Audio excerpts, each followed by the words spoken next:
ఇది ఈ మధ్య కాలంలో చాలా ఎక్కువగా ఉంటున్నాం. అంటే ప్రేమ పెళ్ళిళ్ళు చేసుకోవడం, ఇలా ఇంట్లోంచి బయటకు వెళ్లి పెళ్ళిళ్ళు చేసుకోవడం, తల్లిదండ్రుల మాట వినకపోవడం అనేది ఎక్కువగా చూస్తున్నాం. ఇలాంటి వాటికి పరిష్కారాలు ఏంటి అని అడిగేదానికన్నా ముందు, వాళ్ళు అలా చేయాల్సొచ్చింది అంటే వాళ్ళ గ్రహ దోషాలు లేకపోతే వాళ్ళ జాతకంలో ఏవో తప్పులు ఉండబట్టే కదా వాళ్ళకి ఆ బుద్ధి పుడుతుంది. అవును. మరి ఇలా జరగకూడదు, వాళ్ళ తల్లిదండ్రులు చెప్పిన మాట వినాలి అంటే ఏం చేయాలి? ఓం నమ శివాయ, ఓం శ్రీ మాత్రే నమః. అయితే పెళ్ళి అనేది నూరేళ్ల పంట. 10 మందిలో మనకు పెళ్ళి కావాలంటే ఒక వధువుని ఒక వరువుని చూసుకోవాలి అనుకుంటే ముందు జాతక బలాలు చూసుకుంటారు. జాతక బలగాలు చూస్తేనే వాళ్ళకి మ్యాచెస్ ఫిక్సింగ్ చేస్తారు. అది అబ్బాయి ఎక్కడైనా ఉండొచ్చు, అమ్మాయి ఎక్కడైనా ఉండొచ్చు, ఒకవేళ జాబులు చేయొచ్చు, చేయకపోవచ్చు. అయితే వాళ్ళకి మనసుకు నచ్చి ఇంట్లో పేరెంట్స్కి కూడా నచ్చే దీన్ని పెళ్లి కుదిరిచ్చే ఒక మార్గం ప్రకారం కొంతమందికి జరుగుతుంటుంది. అయితే ఈ ప్రేమ వివాహం, ఈ ప్రేమ అనేది ఏంటంటే రెండు అక్షరాలదే. కానీ ప్రేమ అనేది 2 అక్షరాలు ఉన్నా కఠినమైన బాధలు అనిపిస్తుంటారు కొంతమంది.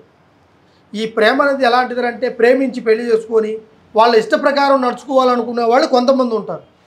కొంతమంది ఏంటంటే ఈ ప్రేమించి పెద్దలను ఒప్పించి చేసుకోవాలనుకునే వాళ్ళు కొంతమంది ఉంటారు. కొంతమంది అయితే ప్రేమించి చెప్పా పెట్టకుండా కూడా వాళ్ళిద్దరూ వెళ్ళిపోయి బయట పెళ్ళిళ్ళు చేసుకుని వచ్చేవాళ్ళు కొంతమంది ఉంటారు. అయితే ఏదైనా సరే వీళ్ళ దోష బలాలు కరెక్ట్గా ఉండి గ్రహస్థితులు కరెక్ట్గా ఉంటేనే ఆ ప్రేమ వివాహాలు కూడా జరుగుతాయి.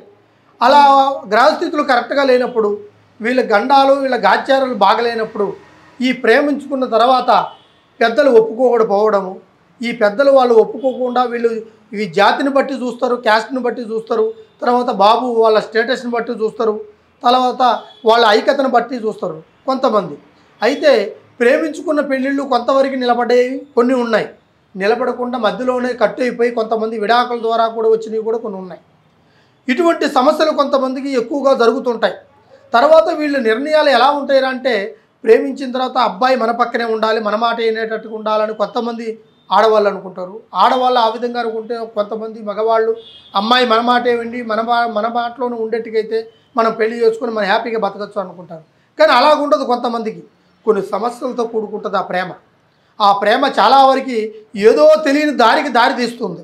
తీసినప్పుడే వీళ్ళు ఇంట్లో ఎవరో ఒకరు సూసైడ్ చేసుకోవడం కానీ, చనిపోవడానికి ఒక సిద్ధపడడం కానీ, ఇటువంటి ప్రయోగాలు ఇటువంటి ప్రయత్నాలు కొన్ని చేస్తుంటారు కొంతమంది పిల్లలు వాళ్ళకి తెలియకుండానే. అయితే ఎందువల్ల అంటే ఈ విధంగా చేస్తున్నారు అంటే ఇంట్లో వాళ్ళు ఒప్పుకోకపోవడము, లేకుంటే ఆ అమ్మాయి ప్రేమించిన తర్వాత ఆ అమ్మాయి వీడి మాట వినకుండా పోవడము, లేకుంటే అబ్బాయి ఈ అమ్మాయి మాట వినకుండా పోవడము జరిగే దానివల్ల కొన్ని సమస్యలు ఎక్కువగా వీళ్ళకి జరుగుతుంటాయి. దీనివల్ల కూడా వాళ్ళకి మనశ్శాంతిని కోల్పోతుంటారు. పెద్దవాళ్ళు కూడా చాలా వరకు సఫర్ అయిపోతుంటారు. ఈ పిల్లల జీవితానికి ఎలాగ పెళ్లి చేయాలి, అప్పుడు వాళ్ళు ఏం చేస్తారంటే జాతక బలాలు చూసుకొని బాబు ఎక్కడ చేస్తున్నాడు, బాబు జాబు పరంగా ఎలా ఉంటుంది, అమ్మాయి ఎలా ఉంటుంది అనేది ముఖ లక్షణాలు చూసి తర్వాత ఆ కళ్యాణ బలాలను కుదుర్చుకునే అవకాశాలు 100% ఉంటాయి వీళ్ళకి.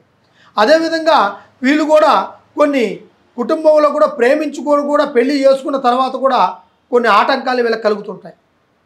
అప్పుడు వాళ్ళు ఏం చేస్తుంటారంటే ఇక నీకు నాకు ఇద్దరి మధ్యలో గొడవలు ఏర్పడుతున్నాయి, ఇక మనం కలిసి బతకడం అది కరెక్ట్ కాదు, విడాకులు తీసుకొని బతుకుదాం అనుకొని తొందరపడి నిర్ణయం తీసుకున్న వాళ్ళు కొంతమంది ఉంటారు.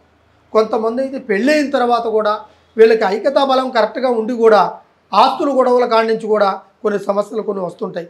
కట్న కానుకల గురించి కూడా కొన్ని వస్తుంటాయి. మరి ఏం తీసుకొచ్చావు కట్నం నువ్వు అని కొంతవరకు వేధింపులు జరుగుతుంటుంటాయి కుటుంబంలో.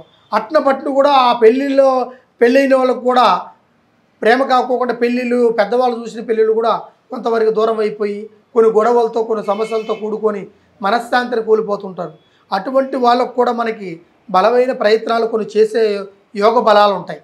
దాన్ని బట్టి మమ్మల్ని ఒకసారి సంప్రదిస్తే కంపల్సరిగా ఈ కింద కనబడే కాంటాక్ట్ని ఒకసారి కాంటాక్ట్ చేసేటికైతే ప్రేమ పెళ్లి విషయం గురించి కానీ, పెళ్ళిళ్ళు కానీ, పెద్దలు చెప్పిన పెళ్ళిళ్ళు కానీ ఎటువంటి సమస్య ఉన్నా కూడా దాన్ని క్లియర్ చేసి ఆ కుటుంబంలో ఆలు మగలు ఇద్దరిని ఒకటి చేసి ఎటువంటి ఇబ్బంది లేకుండా ఆ సంసారంలో ముందడుగేసే మార్గాన్ని మేము కంపల్సరిగా ఆ పరిష్కారం అందిస్తాము.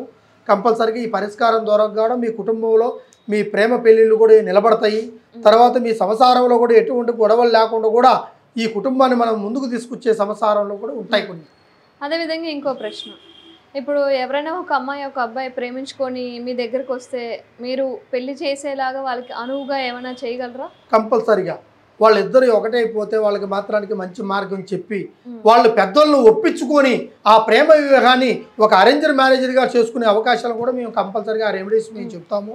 దాని ప్రకారం చేస్తే కంపల్సరిగా వాళ్ళకి ప్రేమ పెళ్లి వివాహాల్లో ఇటువంటి లోటుపాట్లు లేకోకుండా మా అమ్మవారు మీకు అనుకూలంగా నిలబడి మీ సమస్యను క్లియర్ చేయగలుగుతుందని. ఓం నమః శివాయ. హర హర మహాదేవ.